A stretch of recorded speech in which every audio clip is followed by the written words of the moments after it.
सावन सोमवार व्रत कथा।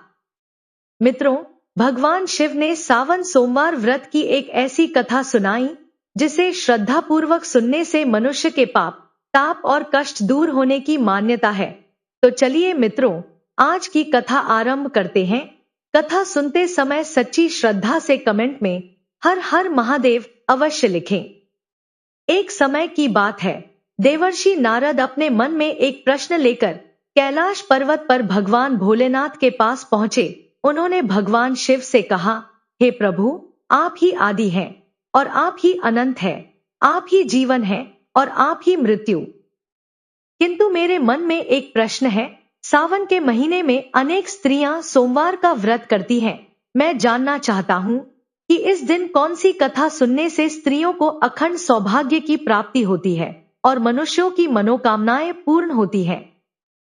भगवान शिव ने कहा, हे देवर्षि नारद, आपने अत्यंत महत्वपूर्ण प्रश्न पूछा है। सावन सोमवार का व्रत श्रद्धा और विधि विधान से करने से सौभाग्य की प्राप्ति तथा मनोकामना पूर्ण होने की मान्यता है। अब मैं इससे जुड़ी एक प्राचीन कथा तुम्हें सुनाता हूं। तुम इसे ध्यानपूर्वक सुनो और संसार में इसका प्रसार करो। नारद मुनि ने कहा, हे प्रभु, यह मेरा परम सौभाग्य है कि मुझे आपके मुख से यह कथा सुनने का अवसर मिल रहा है। मैं इसका प्रसार अवश्य करूंगा। तब भगवान शिव ने कथा आरंभ की। विदर्भ देश में कांतिका नाम की एक नगरी थी। वहां धनेश्वर नाम का एक संपन्न और सद्गुणी वैश्य रहता था। उसकी पत्नी का नाम सुशीला था। दोनों प्रेम पूर्वक रहते थे और उनके घर में धन धान्य की कोई कमी नहीं थी। फिर भी उनके जीवन में एक बड़ा दुख था। उनकी कोई संतान नहीं थी। उसी नगर में एक तपस्वी ब्राह्मण भी रहता था। वह नगर के लगभग सभी घरों से भिक्षा ग्रहण करता, लेकिन धनेश्वर के घर से कभी भिक्षा नहीं लेता था। एक दिन धनेश्वर ने उसे गंगा के किनारे भोजन करते देखा और अपनी जिज्ञासा शांत करने के लिए पूछा, हे ब्राह्मण देवता, मैं कई दिनों से देख रहा हूं कि आप नगर के अन्य सभी घरों से भिक्षा लेते हैं, लेकिन मेरे घर से नहीं। इसका कारण क्या है? ब्राह्मण ने उत्तर दिया, हे धनेश्वर, तुम्हारे घर से भिक्षा न लेने का कारण यह है कि तुम निसंतान हो। ऐसी मान्यता के कारण मैं तुम्हारे घर की भिक्षा ग्रहण नहीं करता। यह सुनकर धनेश्वर अत्यंत दुखी हुआ। उसने ब्राह्मण के चरणों में गिरकर कहा, हे विप्रवर, यदि संतान न होने के कारण ही आप मेरे घर की भिक्षा नहीं लेते, तो कृपया मुझे पुत्र प्राप्ति का कोई उपाय बताइए। मेरे पास धन की कमी नहीं है, लेकिन संतान के अभाव ने मुझे अत्यंत दुखी कर रखा है। कृपा करके मेरा मार्गदर्शन करें। ब्राह्मण ने कहा, हे सेठ, तुम चंडिका देवी की आराधना करो। उनकी कृपा से तुम्हारी इच्छा अवश्य पूर्ण होगी। धनेश्वर घर लौटकर अपनी पत्नी सुशीला को सारी बात बताकर तपस्या करने के लिए वन की ओर चला गया। वहां एक मंदिर में उसने चंडिका देवी की आराधना आरंभ की और उपवास किया। 16वें दिन देवी ने उसे स्वप्न में दर्शन देकर कहा, हे धनेश्वर, मैं तुम्हारी भक्ति से प्रसन्न हूं। मेरी कृपा से तुम्हें पुत्र की प्राप्ति होगी, लेकिन वह 16 वर्ष की आयु में मृत्यु को प्राप्त हो सकता है। यदि तुम दोनों पति पत्नी सावन सोमवार का व्रत विधिपूर्वक करोगे तो उसके दीर्घायु होने की संभावना बनेगी। अपनी सामर्थ्य के अनुसार आटे के दीपक बनाकर भगवान शिव का पूजन करना और सोमवार का व्रत रखना। देवी ने आगे कहा, प्रातःकाल इस स्थान के समीप तुम्हें एक आम का वृक्ष दिखाई देगा। उस पर केवल एक आम लगा होगा। उसे तोड़कर घर ले जाना और अपनी पत्नी को देना। जब वह भगवान शिव का ध्यान करके उस आम को ग्रहण करेगी, तब शिव कृपा से उसे संतान की प्राप्ति होगी। प्रातःकाल धनेश्वर ने वहां एक आम का वृक्ष देखा, जिस पर केवल एक फल लगा था। वह वृक्ष पर चढ़कर आम तोड़ने का प्रयास करने लगा, लेकिन कई बार कोशिश करने पर भी सफल नहीं हो पाया। तब उसने विघ्नहर्ता भगवान गणेश की प्रार्थना की और उनसे अपने कार्य में सफलता देने की विनती की। गणेश जी की कृपा से धनेश्वर वृक्ष पर चढ़ गया और उसने उस एकमात्र आम को तोड़ लिया। उसे देवी के वरदान की बात याद आई और वह फल लेकर शीघ्र अपने घर लौट आया। घर पहुंचकर उसने अपनी पत्नी सुशीला को पूरा वृतांत बताया। सुशीला ने भगवान शिव का ध्यान करके उस आम को ग्रहण किया। कुछ समय बाद शिव कृपा से वह गर्भवती हुई और देवी की कृपा से उसे एक सुंदर पुत्र की प्राप्ति हुई। माता पिता ने उसका नाम वैद्यनाथ रखा। वैद्यनाथ शुक्ल पक्ष के चंद्रमा की तरह धीरे धीरे बढ़ने लगा। वह सुंदर, सुशील और विद्या में निपुण था। चंडिका देवी की आज्ञा के अनुसार उसके माता पिता सावन सोमवार का व्रत करते रहे ताकि उनका पुत्र दीर्घायु हो सके। जब वैद्यनाथ 16वें वर्ष में प्रवेश करने लगा, तब उसके माता पिता को देवी के वचन की चिंता सताने लगी। उन्हें भय था कि कहीं इसी वर्ष उनके पुत्र पर मृत्यु का संकट न आ जाए। वे सोचने लगे कि यदि यह घटना उनकी आंखों के सामने हुई तो वे इसे कैसे सह पाएंगे। अंततः धनेश्वर और उसकी पत्नी सुशीला ने विचार किया कि वैद्यनाथ को एक वर्ष के लिए काशी भेजकर शिक्षा दिलाई जाए। उन्होंने वैद्यनाथ के मामा को बुलाया और कहा, हम चाहते हैं कि वैद्यनाथ काशी जाकर एक वर्ष तक शिक्षा प्राप्त करे। तुम उसके साथ जाओ और एक वर्ष बाद उसे वापस लेकर आना। इसके बाद माता पिता ने यात्रा के लिए आवश्यक वस्तुएं, पर्याप्त धन और मार्ग में दान पुण्य की व्यवस्था की। फिर वैद्यनाथ को घोड़े पर बैठाकर उसके मामा के साथ काशी की ओर विदा कर दिया। फिर धनेश्वर और उसकी पत्नी ने अपने पुत्र वैद्यनाथ के मंगल एवं दीर्घायु की कामना से भगवती दुर्गा की आराधना के साथ 16 सोमवार और सावन सोमवार के व्रत करने आरंभ किए। इस प्रकार उन्होंने श्रद्धापूर्वक सभी सोमवार के व्रत पूरे किए। कुछ समय बाद वैद्यनाथ अपने मामा के साथ यात्रा करते हुए एक नगर में रात बिताने के लिए रुका। संयोग से उसी नगर में एक ब्राह्मण की अत्यंत सुंदर और गुणवान कन्या सुकन्या का विवाह होने वाला था। सुकन्या भगवान शिव की अनन्य भक्त थी और योग्य वर की प्राप्ति के लिए उसने भी 16 सोमवार के व्रत किए थे।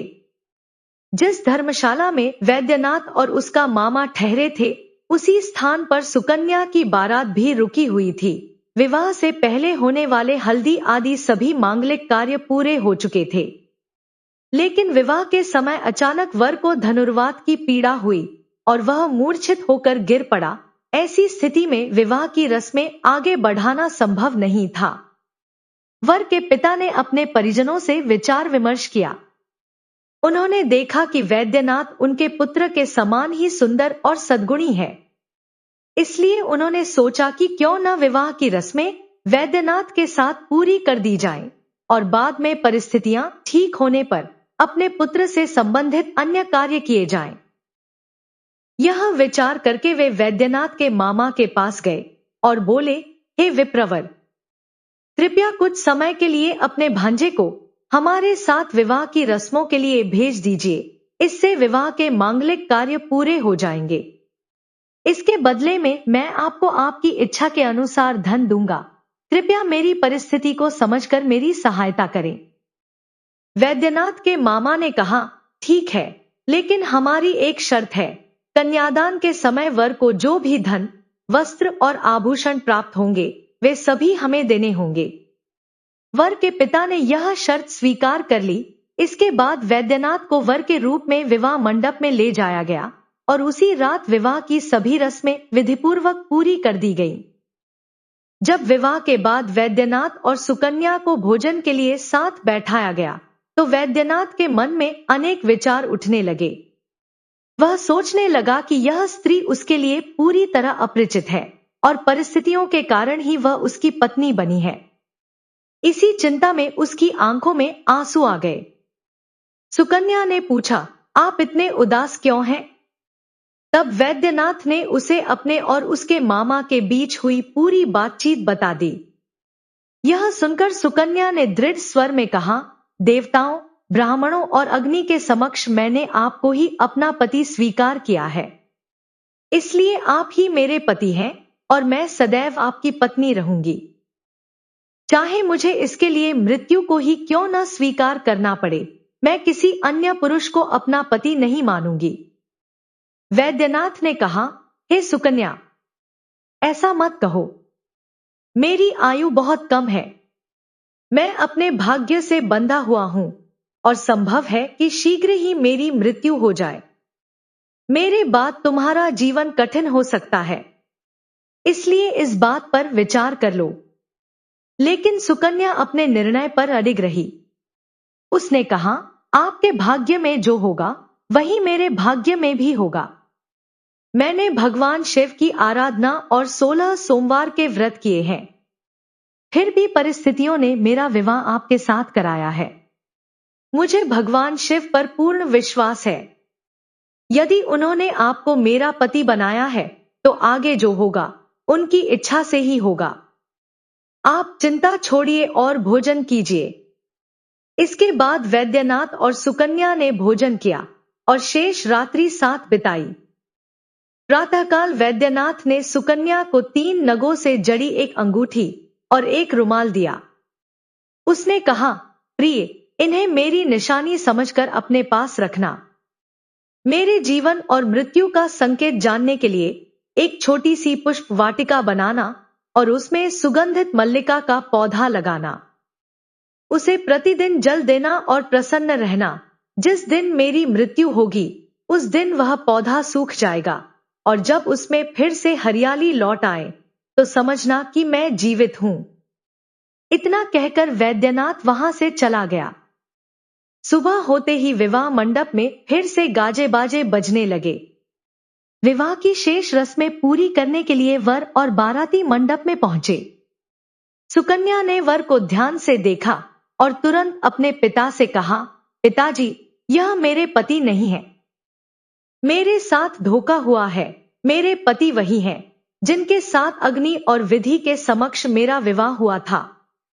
उसने आगे कहा, यदि यही व्यक्ति मेरे पति होने का दावा करता है तो इसे बताना होगा कि विवाह के समय मैंने इसे क्या दिया था, मधुपर्क और कन्यादान के समय कौन से आभूषण दिए थे और रात में मैंने इससे कौन सी बातें कही थी।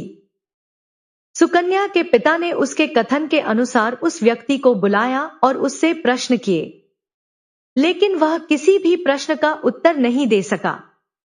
अंततः उसे लज्जित होकर वहां से जाना पड़ा और पूरी बारात भी अपमानित होकर लौट गई। भगवान शिव ने नारद से कहा, हे नारद। इसके बाद वैद्यनाथ काशी में शिक्षा प्राप्त करने के लिए चला गया। कुछ समय बीतने पर काल के प्रभाव से एक रात एक विषैला सर्प उसे डसने के लिए उसके पास आया। उसके विष से आसपास का स्थान भी विषाक्त हो गया, लेकिन सावन सोमवार के व्रत के प्रभाव से वह वैद्यनाथ को डस नहीं सका। उसकी माता धनेश्वर की पत्नी ने सावन सोमवार के व्रत किए थे और सुकन्या ने भी अपने पति की दीर्घायु के लिए 16 सोमवार के व्रत किए थे। इसी व्रत के प्रभाव से वैद्यनाथ की रक्षा हुई।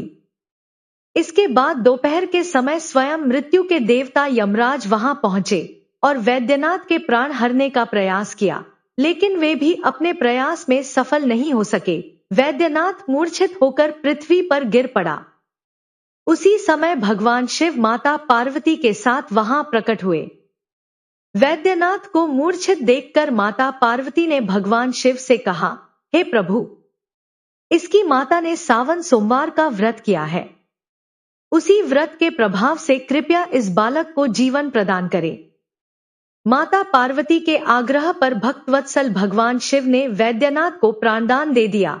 सावन सोमवार के व्रत के प्रभाव से मृत्यु को भी पीछे हटना पड़ा और कुछ ही समय बाद वैद्यनाथ स्वस्थ होकर उठ बैठा।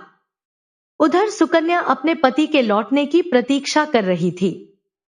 उसने वैद्यनाथ के बताए अनुसार पुष्प वाटिका में मल्लिका का पौधा लगाया था।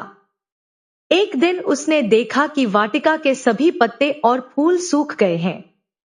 यह देखकर उसे चिंता हुई, लेकिन कुछ समय बाद जब वही पौधा फिर से हरा भरा हो गया तो सुकन्या समझ गई कि उसके पति जीवित है। यह देखकर वह अत्यंत प्रसन्न हुई और अपने पिता से बोली, पिताजी, मेरे पति जीवित हैं। आप उन्हें ढूंढने के लिए प्रयास आरंभ कीजिए। भगवान भोलेनाथ ने मेरी प्रार्थना सुन ली है। उधर वैद्यनाथ ने अपना 16वां वर्ष पूरा कर लिया था। इसके बाद वह अपने मामा के साथ काशी से अपने घर की ओर लौटने लगा। इधर सुकन्या के पिता भी वैद्यनाथ की खोज में घर से निकलने ही वाले थे कि उसी समय वैद्यनाथ अपने मामा के साथ वहां पहुंच गया।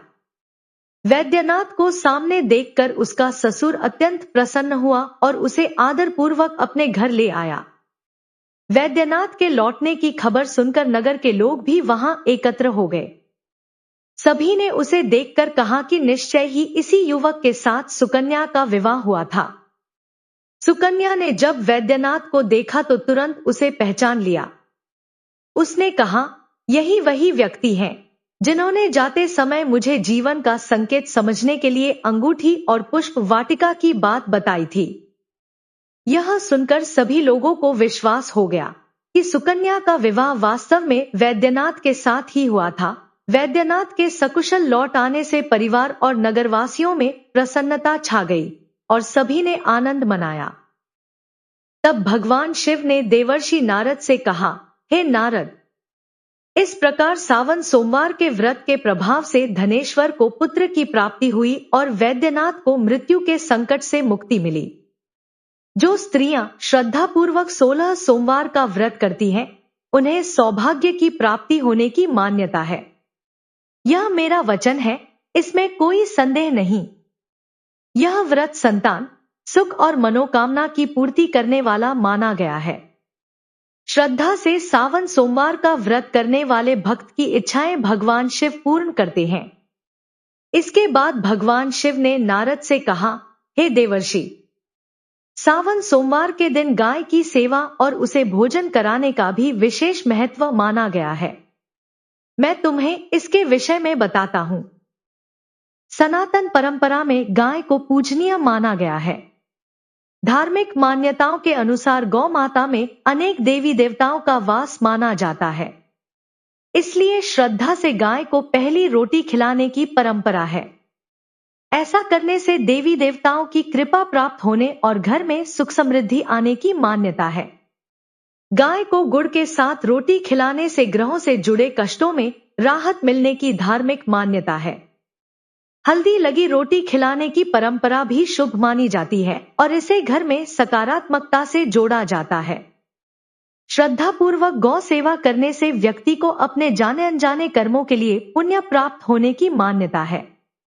गाय को हमेशा ताजा और स्वच्छ भोजन ही देना चाहिए। रात की बची या खराब रोटी खिलाने से बचना चाहिए। ज्योतिषीय मान्यताओं में शनि से जुड़े दोषों के लिए शनिवार को गाय को रोटी खिलाने की परंपरा बताई जाती है। इसी प्रकार रविवार को गाय को भोजन कराने को सूर्य से संबंधित दोषों के लिए शुभ माना जाता है। अलग अलग दिनों में श्रद्धा के अनुसार गाय को भोजन कराना गौ सेवा का एक सरल माध्यम माना गया है। मान्यता है कि नियमित गौ सेवा करने से व्यक्ति के जीवन में सुख, शांति और समृद्धि आती है तथा कठिन परिस्थितियों का सामना करने का मनोबल बढ़ता है। इस प्रकार भगवान शिव ने देवर्षि नारद को सावन सोमवार व्रत की महिमा और गौ सेवा के धार्मिक महत्व के बारे में बताया। तो भक्तों, सावन सोमवार की इस पावन कथा से हमें यही सीख मिलती है कि सच्ची श्रद्धा, अटूट विश्वास और भगवान शिव की भक्ति कभी व्यर्थ नहीं जाती। भोलेनाथ अपने भक्तों की भावना को अवश्य स्वीकार करते हैं। यदि आपको यह कथा अच्छी लगी हो तो वीडियो को लाइक करें और इसे अपने प्रियजनों तक जरूर पहुंचाएं। अपनी श्रद्धा के साथ कमेंट में लिखें, हर हर महादेव। भगवान भोलेनाथ आप सभी के जीवन में सुख, शांति और समृद्धि बनाए रखें और आपके परिवार पर अपनी कृपा सदैव बरसाते रहें। फिर मिलेंगे ऐसी ही एक और भक्तिमय कथा के साथ। हर हर महादेव।